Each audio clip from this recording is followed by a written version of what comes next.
kedengeran kan? Oke, langsung aja ya.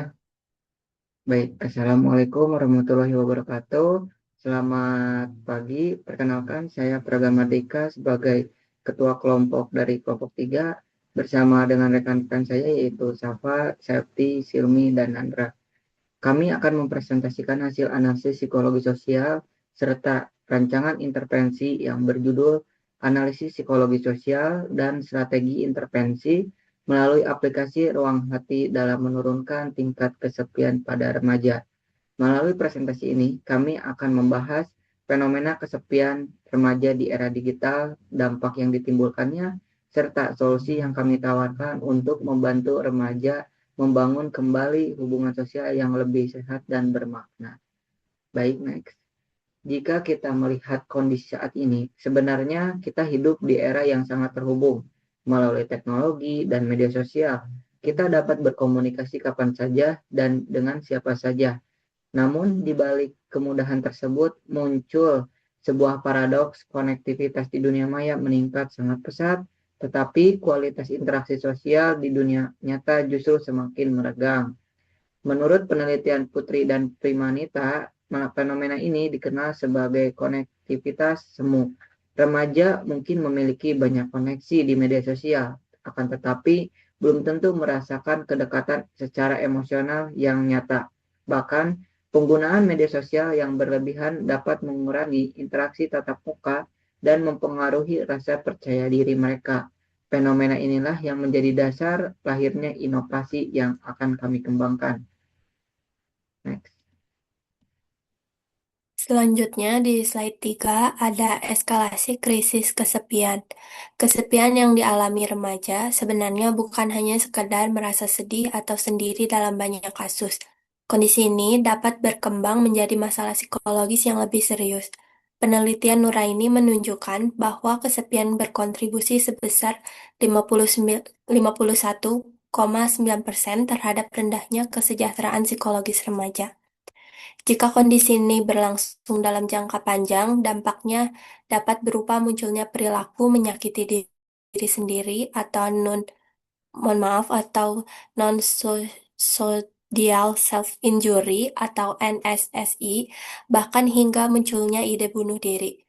Selain itu, tekanan psikologis yang terus-menerus juga dapat memunculkan berbagai gejala psikomatik seperti sakit kepala, mual, gangguan tidur, hingga kelelahan kronis. Karena itu, kesepian pada remaja perlu dipandang sebagai isu yang serius dan membutuhkan perhatian bersama. Di slide 4 ini ada anatomi isolasi sosial. Untuk memahami permasalahan ini lebih dalam, kita perlu melihat faktor-faktor yang menyebabkan munculnya isolasi sosial pada remaja. Faktor pertama adalah faktor internal, seperti rendahnya rasa percaya diri, kesulitan berkomunikasi, atau ketidakmampuan mengekspresikan emosi secara sehat. Faktor kedua adalah faktor interpersonal. Penelitian menunjukkan bahwa trauma atau hubungan keluarga yang kurang sehat menyumbang sekitar 23,9% terhadap tingkat kesepian remaja.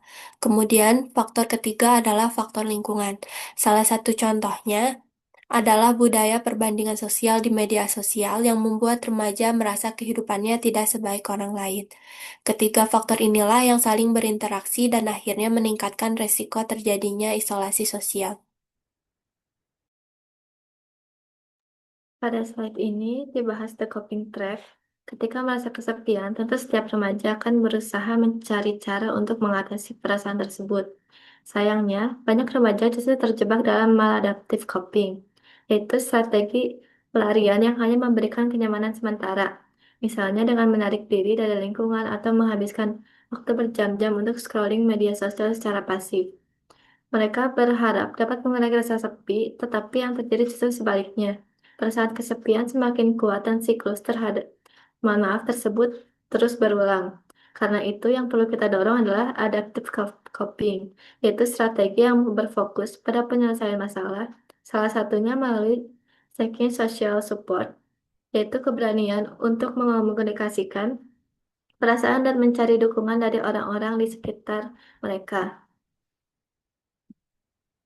Lalu, jembatan pemulihan.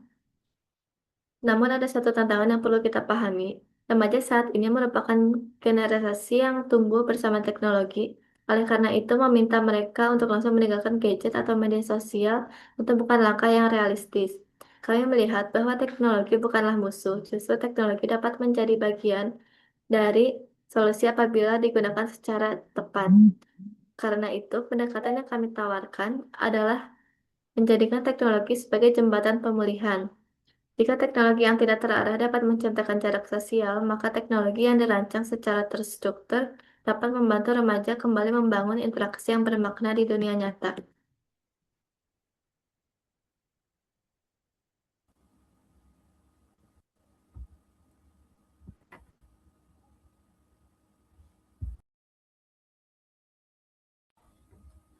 Pada slide 7, membahas tentang inovasi aplikasi ruang hati. Sebagai sebagai bentuk solusi konkret, kami merancang sebuah platform bernama Ruang Hati. Platform ini dikembangkan dengan pendekatan project-based learning dan dirancang bukan sebagai ruang pelarian baru di dunia digital, melainkan sebagai katalisator yang mendorong terbentuknya koneksi nyata di dunia nyata. Di dalamnya terdapat fitur body system atau sistem pendamping sebaya, serta fitur berbasis mikrolokasi yang aman untuk membantu remaja melakukan aktivitas positif bersama secara langsung. Dengan demikian, teknologi tidak lagi menjadi penghalang hubungan sosial, melainkan sarana untuk membangunnya kembali. Next.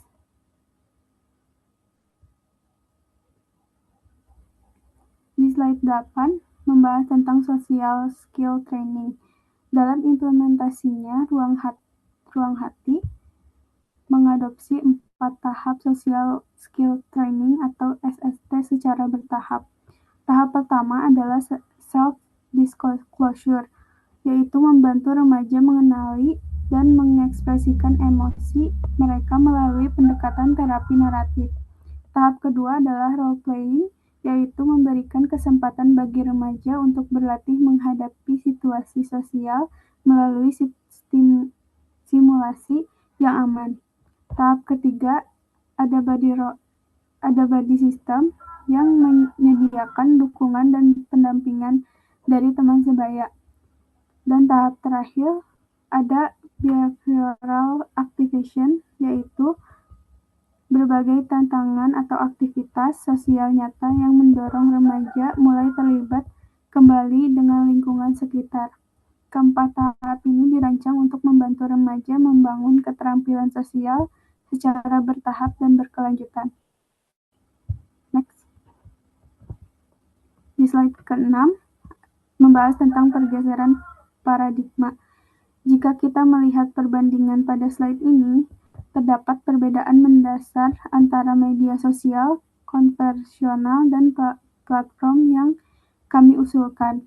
Media sosial pada umumnya dirancang untuk mempertahankan perhatian pengguna selama mungkin di layar dan berorientasi pada metrik seperti jumlah likes atau engagement.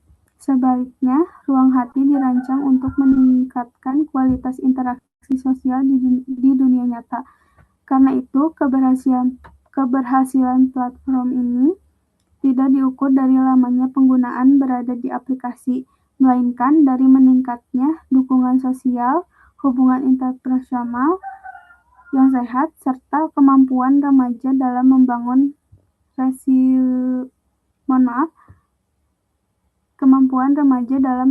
resiliensi sosial. Baik, di sini saya akan menjelaskan membangun literasi kesehatan mental dasar, yang dimana kita tidak selain membutuhkan literasi kesehatan juga, selain itu juga kita membangun keterampilan sosial, dan kami juga menekankan pentingnya literasi kesehatan mental. Salah satu hal yang perlu dipahami dalam konteks di sini pada remaja adalah perbedaan antara solitude dan isolasi sosial. Itu adalah dua hal yang berbeda, yang dimana solitude adalah merupakan kondisi menyendiri yang sehat, yang dimana dapat dimanfaatkan untuk refleksi diri, beristirahat, maupun untuk mengembangkan diri. Sedangkan untuk isolasi sosial adalah kondisi di mana ketika seseorang atau remaja ini merasa terputus dari lingkungan sosialnya, yang membuat orang ini mengalami hal tersebut dan tidak memiliki dukungan yang memadai. Melalui aplikasi Ruang Hati ini, kita bisa melatih remaja-remaja ini untuk mengenali sinyal psikologisnya yang mereka rasakan sehingga mereka dapat menikmati waktu sendiri secara sehat tanpa terjebak dalam isolasi sosial yang merugikan. Boleh next? Intervensi yang kami tawarkan juga berupa memutus siklus penolakan sosial yang sering dialami orang remaja. Dan seringkali satu pengalaman sosial yang kurang menyenangkan membuat seseorang melakukan overgeneralisasi yang dimana yaitu adalah menganggap bahwa dirinya akan selalu ditolak dalam lingkungan sosial atau setiap interaksi dalam sosialnya itu sendiri pada remaja. Akibatnya mereka adalah mulai menghindari interaksi, menarik diri dan dari lingkungan dan akhirnya terjebak dalam isolasi sosial yang semakin berat dan menekan. Melalui Ruang Hati aplikasi ini, remaja akan diajak untuk mengevaluasi pengalamannya karena untuk mengevaluasi sosial mereka secara lebih objektif dan mereka juga belajar memahami yang dimana bahwa kegagalan adalah interaksi merupakan hal yang normal dan dapat dijadikan pengalaman untuk belajar. Dengan cara ini, mereka dapat mengembangkan problem focus coping yang dimana untuk membangun relationship sosial yang lebih kuat. Terima kasih. Baik, eh, untuk saat selanjutnya yaitu rekomendasi strategis dan peta jalan intervensi. Keberhasilan intervensi ini tentu tidak hanya bergantung kepada aplikasinya, tetapi juga pada keterlibatan berbagai pihak. Bagi remaja, diperlukan kemauan untuk terlibat aktif dalam aktivitas sosial, serta meningkatkan literasi kesehatan mental. Bagi keluarga dan institusi pendidikan, diperlukan lingkungan yang suportif agar remaja merasa aman untuk berinteraksi, berkembang, dan mencari bantuan ketika menghadapi kesulitan. Sementara itu, bagi akademisi dan pengembang, diperlukan evaluasi serta pengembangan berkelanjutan agar program seperti Ruang Hati dapat terus menyesuaikan diri dengan kebutuhan remaja di era digital. Melalui kolaborasi berbagai pihak, inilah intervensi yang dapat berjalan secara optimal dan berkelanjutan. Next. Sebagai penutup, kami memandang bahwa kesepian remaja merupakan krisis multidimensional yang muncul di tengah paradoks era digital.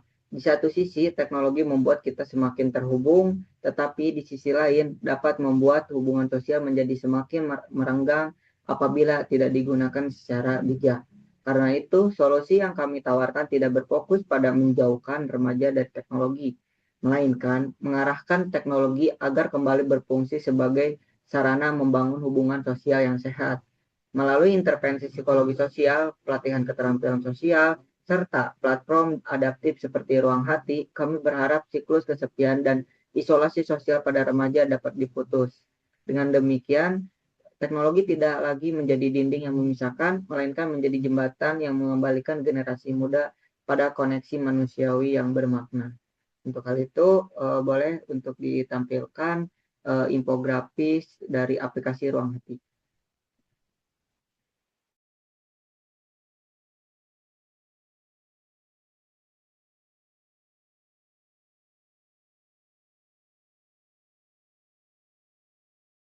Baik, di sini kami akan sedikit membahas terkait dengan infografis yaitu Ruang Hati sebagai solusi mengatasi kesepian di era remaja. Nah, untuk pertama itu kasus krisis kesepian di era digital itu sangat marak sekali gitu. Jadi di sini tuh kami menawarkan aplikasi Ruang Hati sebagai solusinya. Lalu di sini ada dampak paradoks konektivitas digital, lalu dampak kesejahteraan psikologisnya itu bagaimana, dimulai dari risiko perilaku destruktif, penurunan well-being, lalu gejala psikosomatiknya bagaimana. Lalu dimulai dari slide yang di kiri saya yaitu menarik diri negatif, yaitu scrolling berlebihan, peningkatan kesepian, dan jebakan coping. Nah, solusi intervensi ruang hatinya itu adalah transformasi menuju hubungan yang lebih nyata. Dukungan sosial untuk hubungan nyata, yaitu platform ini mengaktifkan dukungan sosial untuk membangun keberanian berinteraksi dan hubungan yang bermakna. Lalu fitur utama dari aplikasi ini adalah sistem body system, aktivitas mikro berbasis lokasi, dan terapi naratif. Nah, boleh untuk di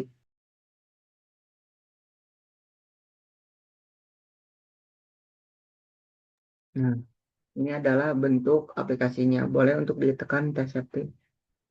Itu aplikasi Ruang Hati. Nah, ini kesepian di era digital. Nanti tinggal kalian klik lanjut. Nah, lanjut lagi. Lanjut lagi. Nah, di sini kalian bisa login ya. Bisa, kalau kalian mempunyai email yang udah terdaftar, boleh langsung masukin emailnya. Bisa memakai NIM atau bisa memakai email-email kalian gitu. Oke, klik masuk.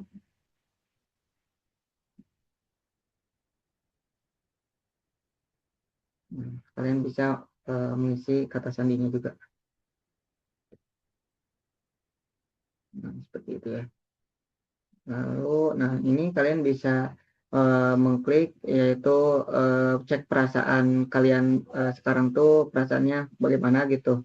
Mood kalian tuh bagaimana, bisa saja mengklik baik, bahagia, biasa, sedih, atau kesepian. Gitu. Lalu scroll ke bawah teh. Baik. Nah, di sini juga kalian bisa memilih beberapa fitur, yaitu body system, yaitu menemukan teman sebayanya di lokasi terdekat kalian gitu. Lalu ada aktivitas sekitarnya juga, kayak bagaimana sih aktivitas-aktivitas di sekitar kalian.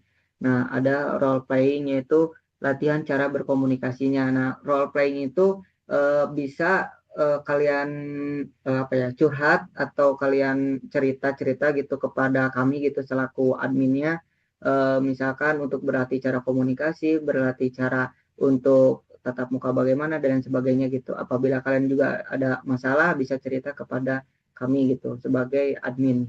Nah, terus ada cerita hati, yaitu kalian itu tuh isinya terkait dengan diary kalian, jadi bisa menceritakan cerita-cerita keseharian kalian atau cerita mood kalian itu bagaimana gitu.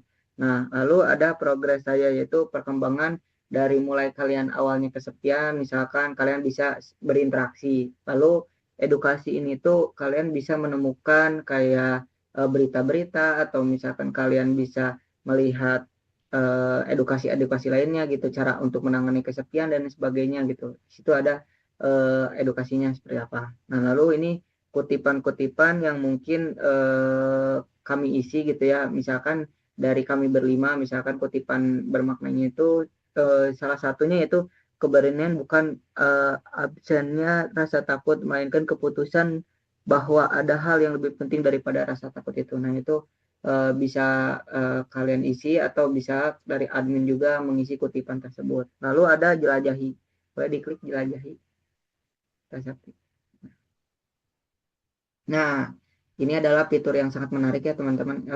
Jadi fitur aktivitas sekitar ini tuh kalian bisa mengklik gabung di komunitas, misalkan ngopi bareng gitu, atau belajar kelompok itu kan, komunitas-komunitas yang di sekitar kalian.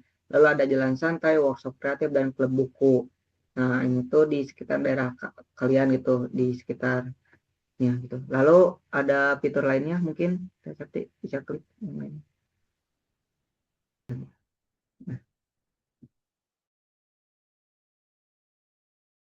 Langsung masuk aja tes setting.